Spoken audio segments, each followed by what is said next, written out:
Hey guys, today I'm gonna show you the equalizer mode in your earplugs JBL Wave Beam. But first, don't forget to follow to see more useful videos. So let's get started. First of all, you need to connect your earplugs to the phone. Open the case, take them off, and then connect it via Bluetooth. In my case, they will automatically connect to the phone. You need to download the app JBL Headphones, and it will look like this.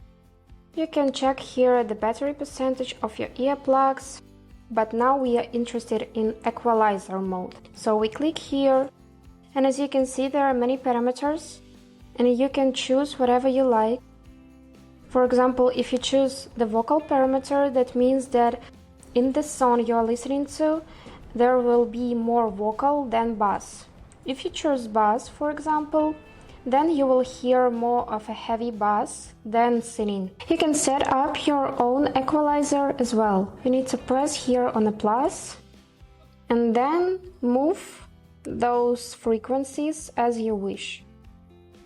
And when you are done, you need to press here on save and it will appear next to the other parameters. So that's all about the equalizer mode. I hope this video was helpful for you. And thank you so much for watching.